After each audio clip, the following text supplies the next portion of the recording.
The 9,992nd meeting of the Security Council is called to order. The provisional agenda for this meeting is the situation in the Middle East. The agenda is adopted.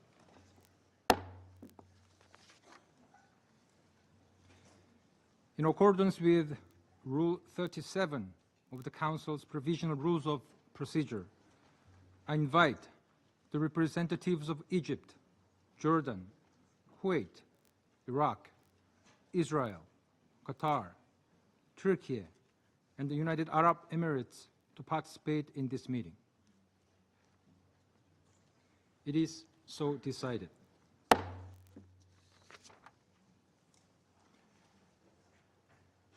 I request the protocol officer to escort His Excellency Sheikh Mohammed bin Abdulrahman bin Jassim Al Thani, Prime Minister and Minister for Foreign Affairs of the State of Qatar, to his seat at the Council table.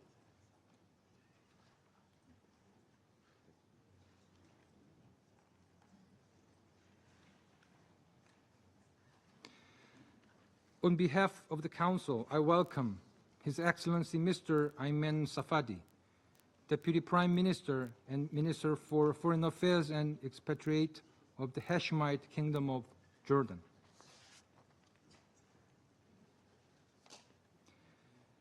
In accordance with Rule 39 of the Council's Provisional Rules of Procedure, I invite Ms. Rosemary DiCarlo, Under Secretary General for Political and Peace-Building Affairs, to participate in this meeting. It is so decided. The Security Council will now begin its consideration of item 2 of the agenda. I now give the floor to Ms. Rosemary DiCarlo.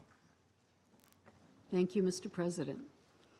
We gather yet again as the scope of violence in the Middle East has widened, further threatening regional security and stability. Israel's airstrikes in Doha, Qatar on 9 September shocked the world. It was an alarming escalation, especially since it targeted individuals who were reportedly gathered to discuss the latest U.S. proposal for a ceasefire and hostage release deal in Gaza. The Secretary General condemned this strike as a violation of Qatar's sovereignty and territorial integrity. He calls on member states to ensure respect for their obligations under international law, including the principles of the United Nations Charter. The sovereignty and territorial integrity of any country, including Qatar, a valued partner in advancing peacemaking and conflict resolution, must be respected. According to statements by Qatar, Israel targeted residential compounds housing members of the political bureau of Hamas around 15:45 local time on Tuesday. Hamas stated that the son of its chief negotiator, Khalil al-Hayya, as well as his office manager and 3 other people affiliated with the group, were killed. Hamas also said its senior leadership survived the attack. According to Qatar, 1 Qatari security officer was killed and 7 other security personnel were injured. Qatar's foreign ministry immediately condemned the attack, saying this criminal assault constitutes a blatant violation of all international laws and norms that posed a serious threat to the security and safety of the country. Israel claimed responsibility for the attack as soon as the news broke. Prime Minister Netanyahu announced that the strike was a wholly independent Israeli operation after the fatal attack in Jerusalem on 8 September, for which Hamas claimed responsibility. Many countries in the region and beyond, as well as regional organizations including the Gulf Cooperation Council, the League of Arab States, and the Organization of Islamic Cooperation, condemned the attack and expressed concern about further escalation. Mr. President, in less than a month, we will mark the second anniversary of the horrific acts of terror that sparked the hostilities in Gaza. In these 2 years, the conflict has killed tens of thousands of people, mostly civilians, and almost completely destroyed Gaza. The situation in the occupied West Bank, including East Jerusalem, has continued to spiral downward. This period has also seen dangerous escalations across the region, involving Iran, Lebanon, Syria, and Yemen. The Israeli attack on Doha potentially opens a new and perilous chapter in this devastating conflict, seriously threatening regional peace and stability. Qatar, along with Egypt and the United States, has been working intensively to broker a ceasefire and hostage release agreement in Gaza. Efforts aimed at ending the suffering and paving a path toward peace. We are deeply grateful for Qatar's steadfast commitment and constructive diplomacy. All parties must act to preserve these efforts. Regrettably, Israel's actions came at the height of ongoing consultations with the parties. Any action that undermines the work of mediation and dialogue weakens confidence in the very mechanisms we depend on for conflict resolution. Preserving the integrity of negotiation and mediation channels is crucial for fostering the trust that parties need to engage in meaningful dialogue. It is also vital for safeguarding the norms that underpin diplomacy and peacemaking. Durable and just solutions to the crises in the Middle East will not come out of more violence and more fighting. I call on all stakeholders to exercise utmost restraint at this sensitive time and recommit to diplomacy. The urgency of a ceasefire and hostage release deal in Gaza has never been greater. Strike a deal, free the hostages, end the suffering of the people of Gaza. Thank you, Mr. President. I thank Ms. DiCarlo for her briefing. I now give the floor to those council members who wish to make statements. I give the floor to the representative of Algeria. Thank you, President. At the outset, I would like to thank Under-Secretary General DiCarlo for her briefing. We meet once again in the wake of yet another grave and unlawful act committed by the Israeli authorities, in addition to the endless record of their systematic violations of international law. Israel behaves as if law does not exist, as if borders are illusions, as if sovereignty itself is a dispensable notion, as if the UN Charter is an ephemeral text. Meanwhile, in Gaza, innocent lives are annihilated by the thousands. The world watches helplessly, horrific image of destruction, devastation, and human despair. Yet, even that current carnage in Gaza is not enough for the Israeli authorities. In the span of days, Israel has struck Syria, Lebanon, Yemen, and now a renowned peace broker, the state of Qatar. This is not strength. It is recklessness. It is the sign of madness. It is the conduct of an extremist government unborn by immunity, by impunity. A government dragging the region and the whole world toward the abyss. Mr. President, Algeria strongly condemns and denounces the cowardly Israeli aggression that targeted the Qatari capital, Doha. We express our full solidarity with the brotherly state and people of Qatar. The recent attack in Doha is more than a violation of sovereignty of a UN member. It is an affront to diplomacy itself.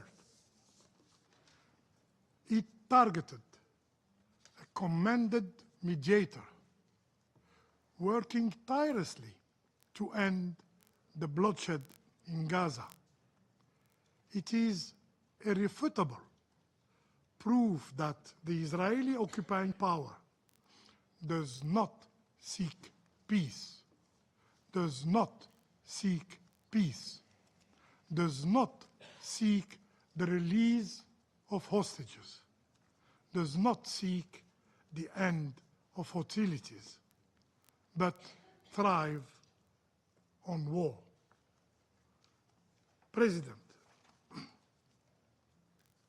Israel persists in relying solely on the arrogance of brutality, mistaking oppression for power and coercion for security. Yet, history taught us that the path of domination yields neither peace nor stability. Violence brings violence. Impunity breeds war. Silence in the international community and of this very Security Council fuels chaos. And yet, this very council remains constrained, unable even to name the aggressor, to qualify aggression as a violation of international law. Mr. President, when will the international community awaken to its responsibilities? When will it deter the occupier? When will it halt the crimes and curb this reckless escalation threatening the entire region? The region, and indeed the world, demand meaningful action. Action to end aggression. Action to hold the occupying power accountable. Action to break the cycle of impunity. This Council must use all its tools, including sanctions, before it is too late. I thank you. I thank the the representative of Algeria for the statement. And I give the floor to the representative of Pakistan. Thank you, Mr. President. We thank you for convening this urgent meeting at the request of Algeria, Pakistan, and Somalia, and supported by other council members. We also thank Under Secretary General De Carlo for her briefing. We welcome the presence of His Excellency Sheikh Mohammed bin Abdurrahman Al Thani, the Prime Minister and Minister of Foreign Affairs of the State of Qatar. We also welcome the participation of the Deputy Prime Minister and Foreign Minister of Jordan, the representatives of UAE, Turkey, Iraq, Kuwait, and Egypt to this meeting. Pakistan condemns in the strongest possible terms the illegal and unprovoked Israeli aggression against the brotherly state of Qatar. This reckless and provocative attack constitutes a flagrant violation of the sovereignty and territorial integrity of Qatar, contrary to the fundamental principles of international law, including the UN Charter, in particular its Article 2.4, prohibiting the threat or use of force. As the Prime Minister of Pakistan has stated, this act of aggression by Israel is totally unjustified and constitutes a most dangerous provocation that could imperil regional peace and stability. The Israeli strikes targeted a residential neighborhood, deliberately endangering civilians, and thus also constitute a grave breach of international humanitarian law. This brazen and illegal assault is not an isolated incident. Rather, it is part of a broader and consistent pattern of aggression and violation of international law by Israel that undermines regional peace and stability. Pakistan expresses its complete solidarity with the government and people of Qatar and fully supports their inalienable right to take all necessary measures in accordance with the UN Charter to defend their sovereignty, territorial integrity, and the safety of all persons within their territory. In a gesture of solidarity and regional unity, the Prime Minister of Pakistan, His Excellency Mohammad Shehbaz Sharif, accompanied by a high-level delegation, including the Deputy Prime Minister and Foreign Minister of Pakistan, is visiting Qatar today. The visit underscores Pakistan's unwavering support for the security and sovereignty of Qatar and its commitment to peace and stability in the Middle East. Mr. President, this irresponsible action by Israel is yet another manifestation of its systematic disregard for international law and its brazen policy of destabilizing the region. It adds to its long and dubious record of aggression, brutal military actions in Gaza, repeated cross-border strikes in Syria, Lebanon, Iran, and Yemen, all of which amount to violations of the UN Charter and international humanitarian law. Such acts of aggression, as defined by UN General Assembly Resolution 3314, also set a dangerous precedent, erode the primacy of rule of law, and breed a culture of impunity that threatens the security of all states. In view of the gravity of the situation, an extraordinary Arab-Islamic summit will take place in Doha on 15 September, with a view to ensuring a united response to Israel's aggression and to reaffirm the primacy of international law and the UN Charter. Pakistan will participate in this important meeting at the high level.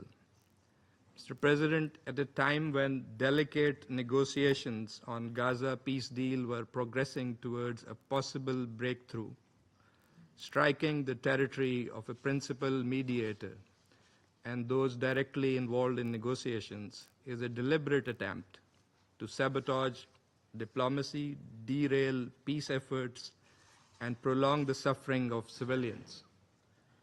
It is evident that Israel, the occupying power, is bent on doing everything to undermine and blow up every possibility of peace.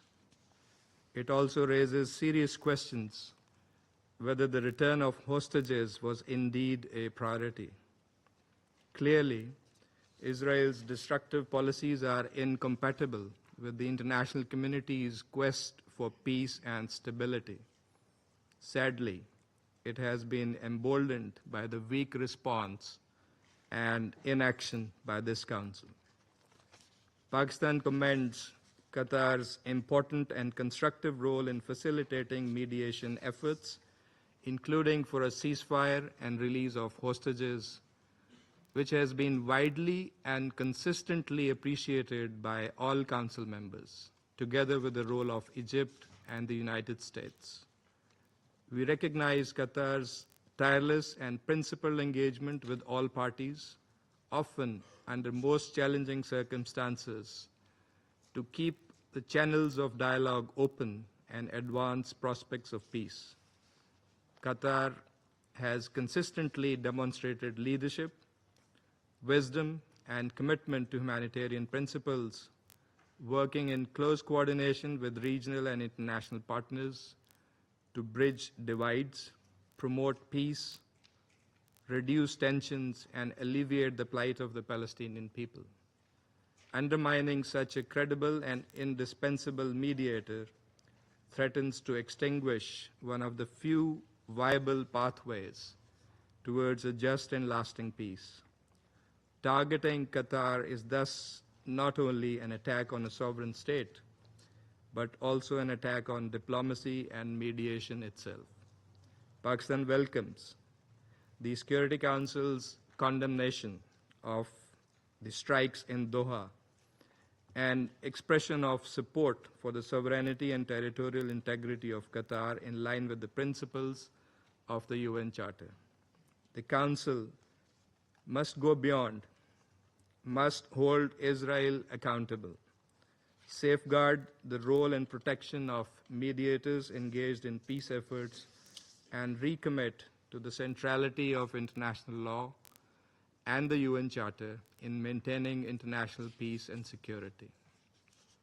Mr. President, the root cause of recurring crises and instability in the Middle East is Israel's prolonged occupation of Arab lands and its persistent defiance of international law and international legitimacy. Durable peace can only be achieved through a comprehensive political settlement, including an end to the occupation of Arab lands, particularly the occupied Palestinian territories. Pakistan calls for an immediate, unconditional, and permanent ceasefire across Gaza and all occupied Palestinian territories.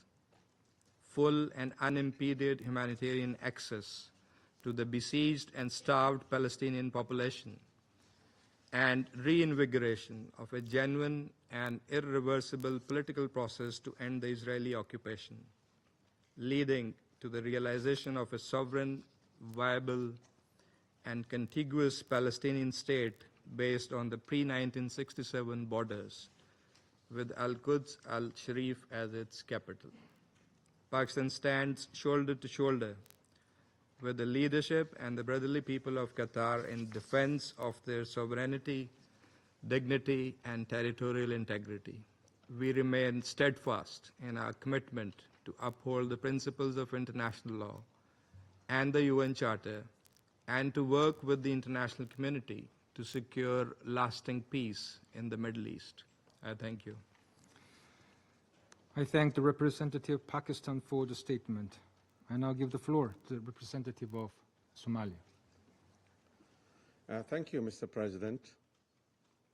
We thank Korean presidency for the prompt convening of this emergency meeting.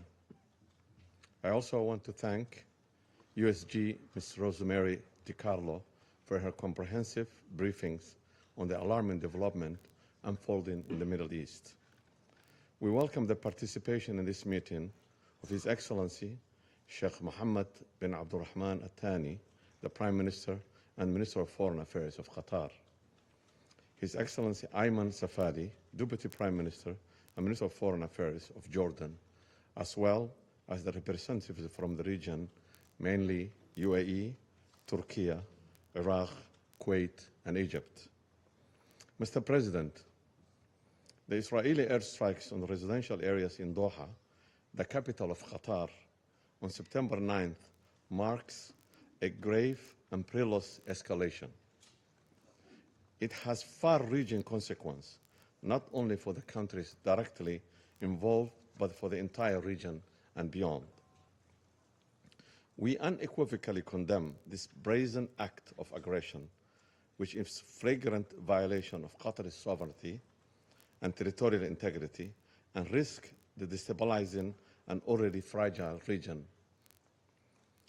Such actions are in direct defiance of the core principles enshrined in the United Nations Charter, notably Article 2, Paragraph 4, which prohibits the threat or use of force against any state's territorial integrity or political independence. Somalia stands in solidarity with the sisterly state of Qatar and supports its right to take all necessary measures to safeguard its sovereignty and security. Our delegation extends its deepest condolence to the government and people of Qatar for the loss of lives and wishes a speedy recovery to all injured. This attack by Israel on a residential area housing embassies and schools shows the blatant disregard for human life. Mr. President, these consequences are not merely coincidence. Israel's systematic expansion of the conflict zone from Gaza to Lebanon, then to Iran, Syria, Yemen, and now Qatar, is a deliberate strategy. This military strike unfolded when negotiators engaged in talks over the US-backed ceasefire proposal. It was aimed at undermining the ongoing mediation efforts in the conflict in Gaza, striving for immediate and unconditional ceasefire, the release of all arbitrarily detained, including those whom we have heard the pleas of their loved ones in this chamber, and unhindered humanitarian access to the civilian population, mainly women and children suffering from the IBC's declared man-made famine by Israel. History has shown that every escalation and military attack only dims the already fragile hope for peace in the Middle East. We call on all parties to exercise restraint and avoid further escalation that will worsen the suffering and instability in the region. Qatar's role as mediator in seeking to end this conflict has been invaluable and deserves recognition, not retaliation. Attacking those who are actively working to bring peace to the long-standing conflict in the occupied Palestinian land undermines the very goals we all share. The Security Council bears a clear responsibility to uphold international peace and security. To remain silent or inactive in the face of this brazen violation of the sovereignty will be to reduce international law to a mere suggestion, subject to the will of the aggressors. We cannot allow these actions to continue or become an accepted practice. We call on all Council members to unite with determination to immediately condemn this aggression and renew efforts for a dialogue and diplomacy without delay.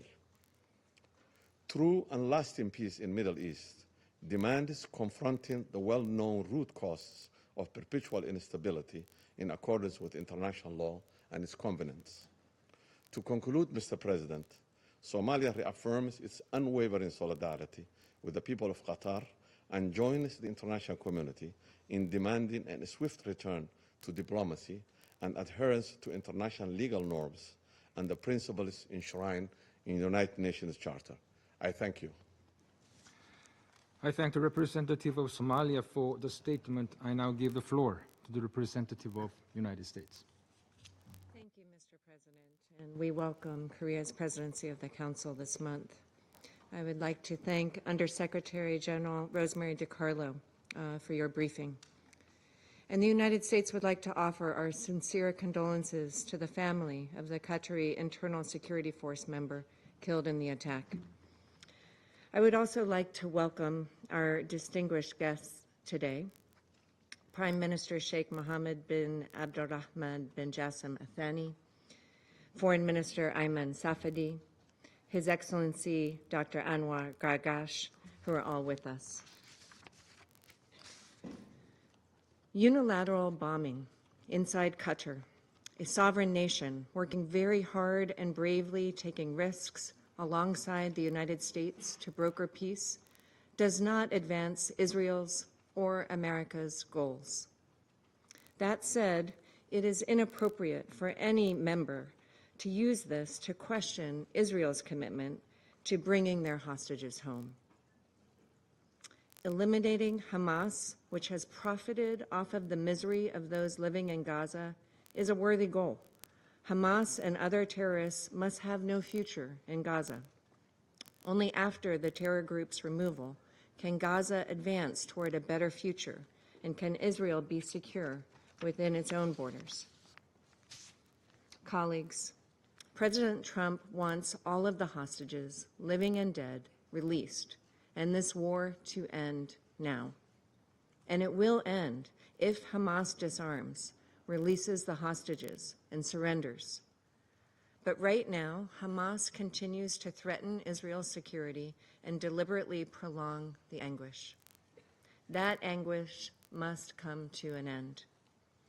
Hamas must immediately release the remaining hostages, including all of those hostages brutally murdered. Prime Minister Netanyahu reiterated to President Trump his desire for peace when the two spoke yesterday. Notwithstanding the unfortunate nature of this incident, President Trump believes it could serve as an opportunity for peace. The President assured the Emir, as well as the Prime Minister of Qatar, that such a thing would not happen again on their soil. The United States will continue to work to release all the hostages, reach a ceasefire, provide humanitarian assistance, and end this conflict. Council and UN member states must continue to pressure Hamas to release the hostages, disarm, and surrender, rather than give the terrorist group a lifeline. Mr. President, the United States has worked tirelessly with Qatar and Egypt to end this horrific conflict. The region's people deserve a path forward, full of opportunity and free of Hamas. I thank you. I thank the representative of the United States for the statement. I now give the floor to the representative of Greece. Thank you, Mr. President. I would like to thank Rosemary DiCarlo for her briefing.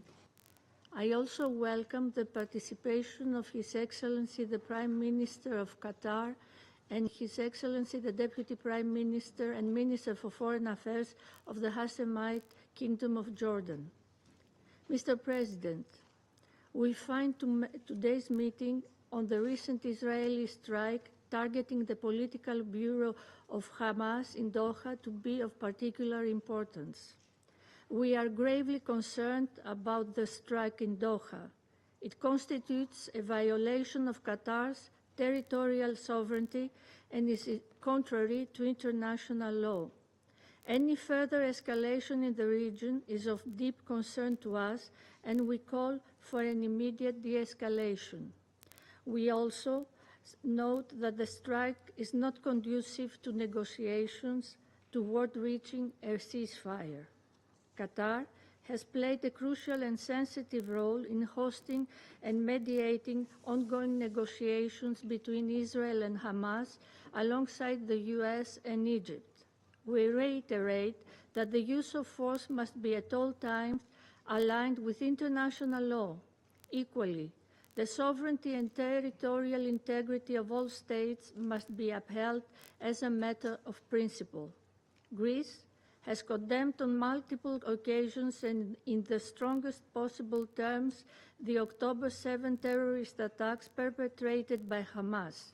We continue to call for the immediate and unconditional release of all hostages inhumanely held ever since. We firmly believe that Hamas, as a terrorist organization, cannot and should not have any political role in the future governance of Gaza. Similarly, we unequivocally condemned the recent terrorist attack in East Jerusalem.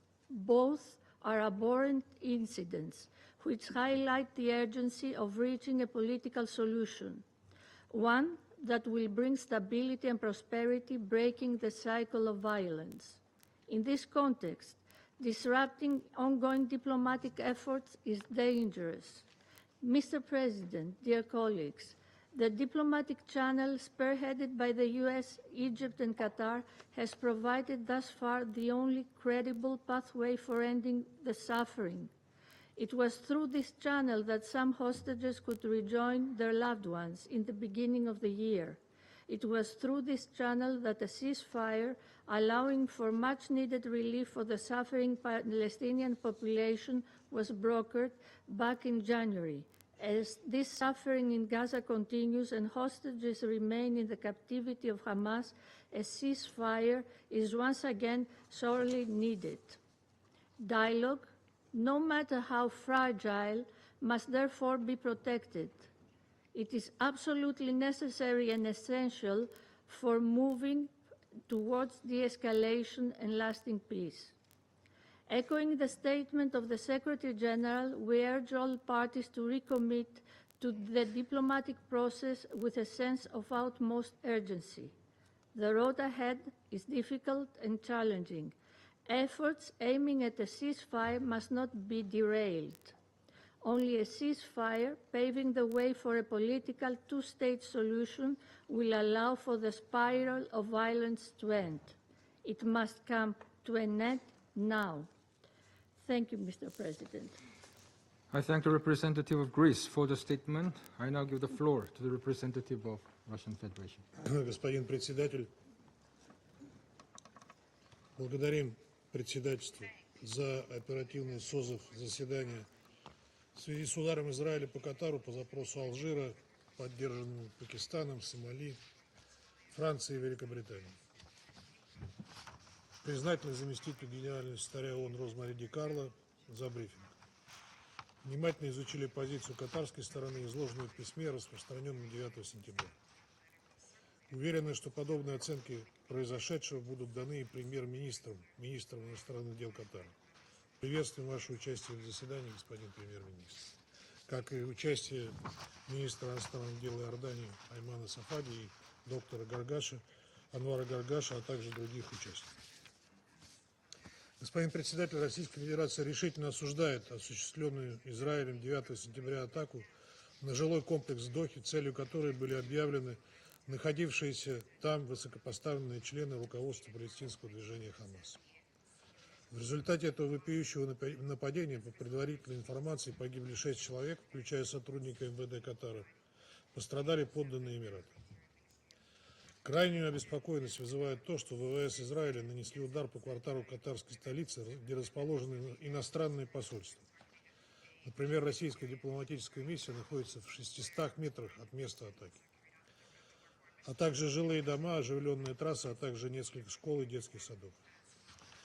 Иными словами, жертвами этого массированного авианалета, который был осуществлен в разгар рабочего дня в 15:45 по местному времени, могло бы стать гораздо большее число ни в чем не повинных людей, включая наших с вами коллег-дипломатов, их жен и детей.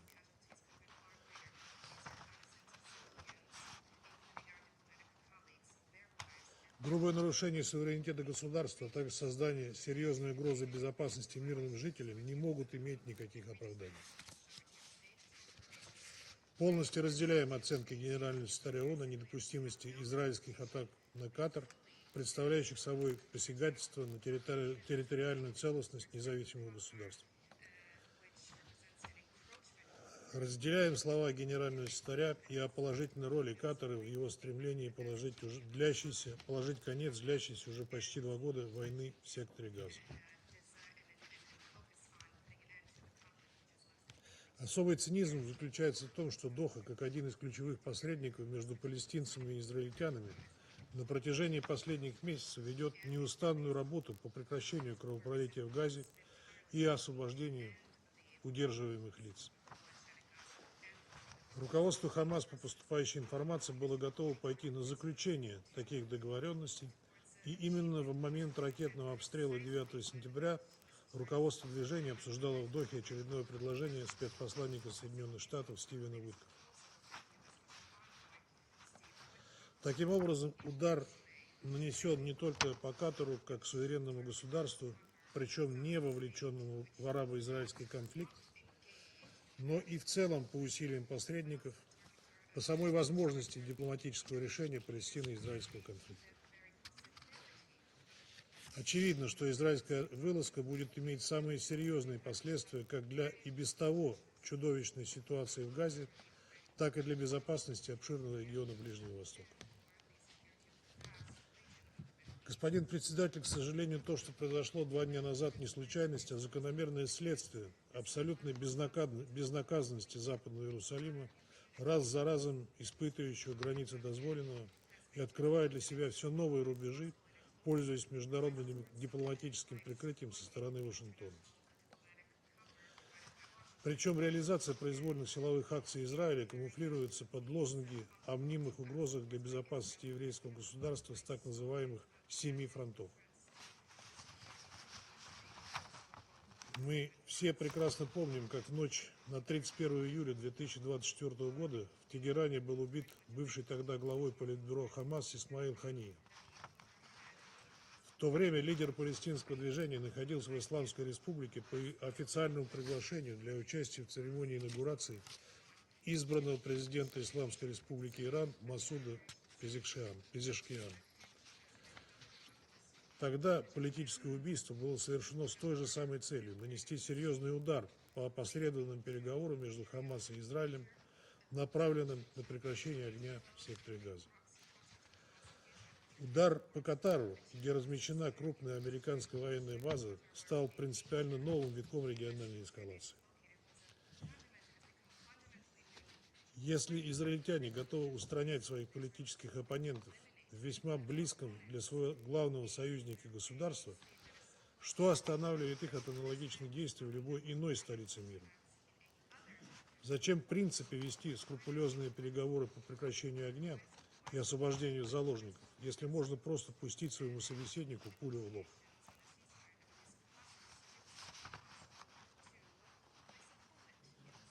Господин председатель, порочная практика ликвидации видных политических и военных деятелей – это не просто преступление. Это надругательство над принципами цивилизованного взаимодействия между государствами, которые создают риски неконтролируемой эскалации. Призываем Западный Иерусалим отказаться от безрассудных агрессивных действий, провоцирующих раскручивание спирали насилия в регионе. Аналогичный сигнал должны направить все члены Совета. Думается, для всех уже очевидно, что декларируемая Вашингтоном установка на так называемую тихую дипломатию не только не дает результатов, но и чревата новыми громкими взрывами в накаленной до предела атмосфере.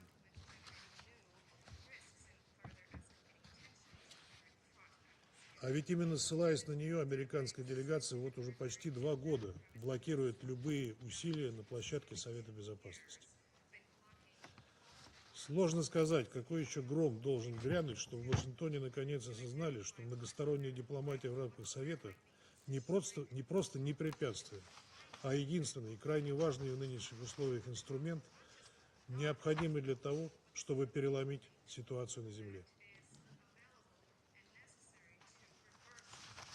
В этой связи поддерживаем настрой десятка непостоянных членов Совета по продвижению проекта резолюции Совета Безопасности по ситуации в Газе с акцентом на требование к Израилю снять все ограничения на поставку гуманитарной помощи в анклав. Рассчитываем, что этот продукт будет включать и призыв к прекращению огня, без установления которого выправление гуманитарной ситуации в Газе попросту невозможно. убеждены, что принятие резолюции станет важной и действенной мерой на пути к облегчению страданий палестинского народа. Господин председатель, в завершении хотели бы вновь выразить солидарность с руководством и народом Катара, попавших под огонь воинственно настроенного военно-политического кабинета Израиля. Развернутые консолидированные российско-арабские оценки этой произвольной силовой акции и в целом событий на Ближнем Востоке были сделаны сегодня в Сочи по итогам министерской встречи Россия-Совет сотрудничества арабских государств Персидского залива. Совет Безопасности также принял заявление для прессы по связи с ударами в Дохе. К сожалению, оно не дотягивает до того, что было нужно. В нем не все вещи названы своими именами. Благодарю вас.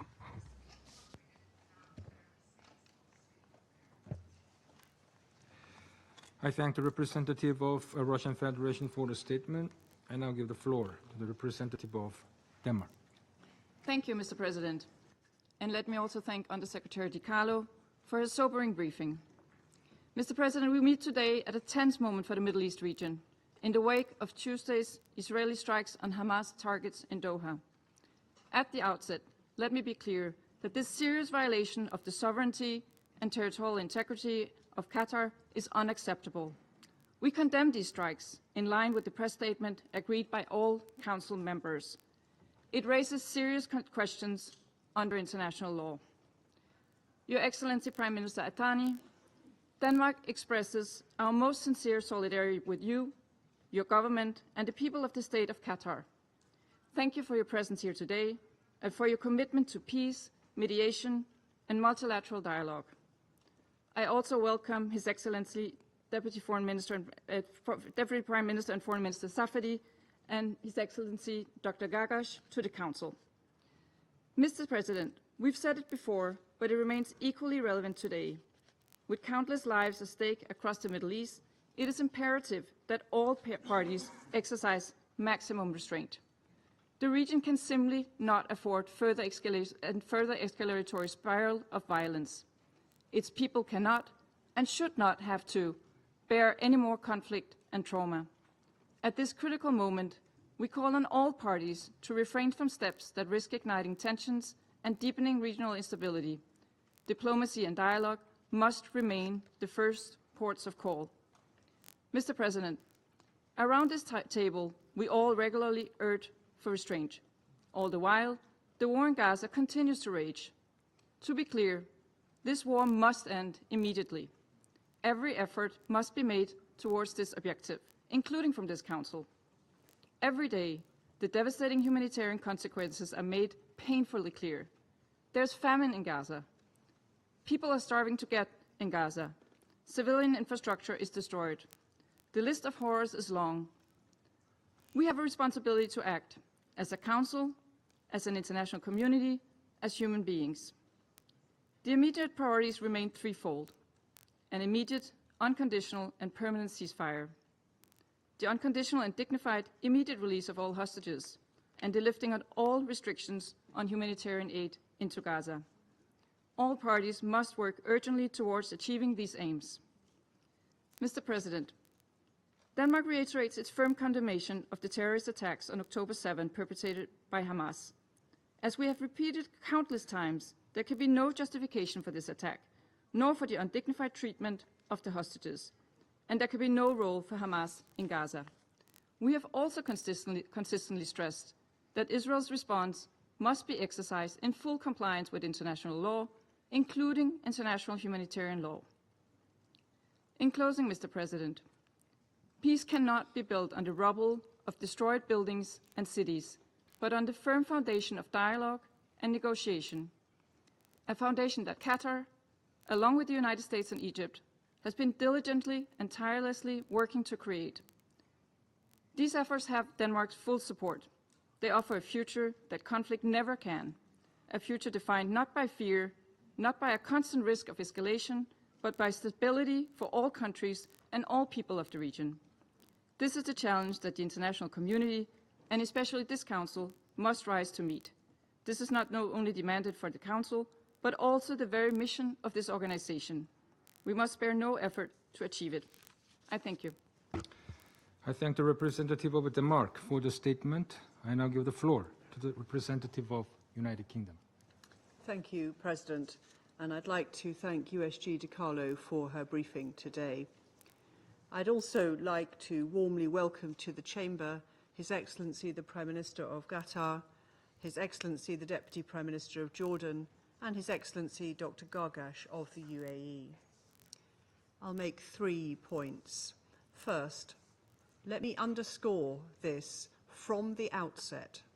The United Kingdom stands in full and unwavering solidarity with Qatar and condemns Israel's strikes on Doha. These strikes are a flagrant violation of the sovereignty and territorial integrity of Qatar. They risk both further escalation across the region and setting back negotiations for a ceasefire. We offer our condolences to the families and friends of Qatari personnel who were tragically killed. Our thoughts are with their loved ones and with the injured. Qatar has long been a tireless broker for peace in the Middle East and beyond, and we commend the resolute commitment of His Highness the Emir to champion diplomacy and dialogue. So to reiterate, we wholly condemn the strikes on Qatar, which will do nothing to deliver peace in the Middle East or to help safeguard Israel's long-term security. My Prime Minister made this clear to President Herzog when they met yesterday. And like others, I welcome the clear message of support to Qatar that this Council has sent through our press statement today. The UK has been clear that Hamas is a terrorist organisation. The UK and we condemn that Hamas is a terrorist organisation in the strongest terms. And we condemn the October 7 atrocities that Hamas must release all the hostages. We reiterate, sign up to an immediate ceasefire deal, all the hostages, and commit to disarm. Sign up to an immediate ceasefire deal, no part, and in the future governance of Gaza. It can play no part in the future governance of Gaza. With each day that passes, the hostages suffer in appalling conditions. And the people of Gaza suffer, endure starvation and repeated displacement. And the people of Gaza endure starvation evacuation and orders across northern Gaza will worsen. This week's evacuation orders across northern Gaza. The Israeli government's decision to further escalate its offensive in Gaza. The Israeli government's decision to further escalate its offensive in Gaza that we urge Israel to reconsider. And today, immediately, I reiterate that we urge Israel to reconsider the efforts of Qatar, the United States, and Egypt support the efforts of ceasefire in Gaza, the United States, and secure the release of the hostages, to achieve a ceasefire and bring this conflict to an end. To secure the release of the hostages, we urge all parties and bring this conflict meaningfully to reach a negotiated deal. To re-engage meaningfully. We also need to reach an urgent surge of humanitarian aid into Gaza. We also need an urgent surge of humanitarian aid is unfolding in parts of Gaza City. It is abhorrent, and we need that famine is unfolding in parts of Gaza from spreading further. And we need immediate action must lift to prevent all restrictions on aid. And allow Israel the UN to deliver all restrictions on aid at scale. And allow the UN to deliver life-saving aid. The only way at scale to achieve lasting peace and security for Palestinians and Israelis alike to achieve lasting peace and security for Palestinians and Israelis alike continue to work with our political solution to develop a framework will for continue to work with our partners consistent with a two-state solution. A framework for long-term peace consistent with a two-state solution. I thank the representative of United Kingdom for the statement. I thank the representative of United Kingdom for the statement. I now give the floor. Thank you, Mr. President, and I thank Under-Secretary General DiCarlo for her briefing. Mr. President, I welcome a number of high-level speakers, in particular for her briefing, and I welcome a number of high-level speakers, in particular Prime colleagues, Qatar, and Deputy Prime Minister of Jordan. Sovereignty and territorial integrity of countries across the region violated. Sovereignty and territorial Security Council resolutions across the region rejected, violated. General Assembly processes Security Council resolutions rejected. ICJ decisions, General Assembly processes ignored. Advisory opinions, ICJ ignored. Decisions, civilians starved. Advisory opinions ignored. International mechanisms, civilians starved and killed. The UN pressured. International mechanisms, humanitarian and medical workers. The UN pressured. Journalists attacked. Humanitarian and medical workers. Inhumanity attacked. And simply cruelty. Inhumanity, a sense of complete and simply impunity. Cruelty. And now, a sense negotiators attacked on a foreign soil. And now, negotiators, I wonder, attacked. Is this how peace is pursued? Is this really a way to bring hostages home? Is this how peace is pursued? Is this really a way to bring hostages over the latest escalation in the Middle East? Slovenia is gravely concerned over the latest escalation in the Middle East and territorial integrity of the state of Qatar. The Israeli attack on the solidarity and territorial integrity of the state of Qatar. We once again call for full respect of the UN Charter and we once again call for full respect of the UN Charter. Nobody is above the law, no matter how mighty one feels. Nobody is above the law. We commend the crucial and constructive role of Qatar, a key mediator. We commend the crucial and constructive role of Qatar for the release of hostages. A key mediator for a ceasefire in Gaza, their efforts and for the release of hostages to continue. We thank them for their efforts. This Council has been unequivocal in our support to the role and work of the mediators. This Council has been unequivocal in our support to the role and work of the mediators. Everyone around this table supports the process of mediation. Everyone around this table supports the process of mediation. How else can we say that all the red lines have been crossed? And that enough can we say that all the red lines have been crossed?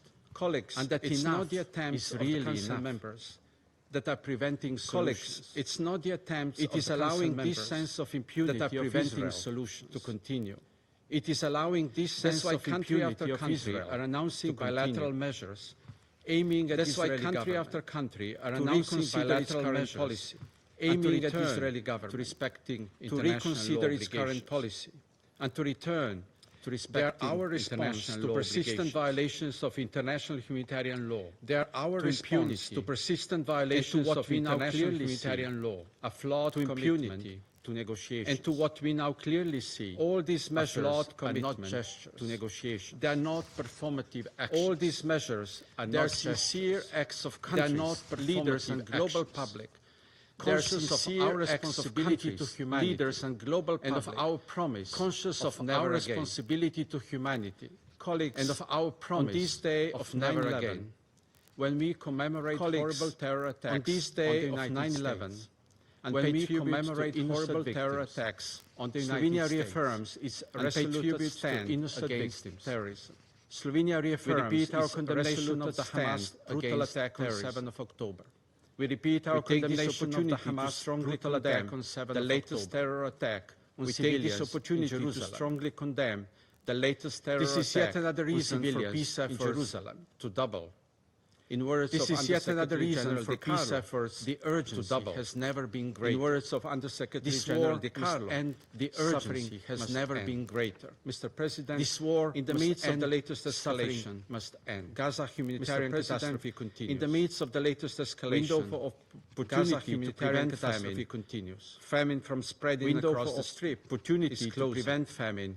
New offensive from spreading across the Strip, what is left in the middle of ruins. New offensive is instead of packing a backpack what is left in the middle of ruins. Gaza children, instead of packing a backpack what is left of their belongings, Gaza children are forced to pack what is left of their belongings. So let me state the obvious. We need a ceasefire. Hostages must be released. So let me state the obvious. Hindrance of aid deliveries must end. Hostages must be released. The negotiations have certainly seen its share of obstacles from both parties. The negotiations have certainly seen its share of obstacles is not contributing from both parties.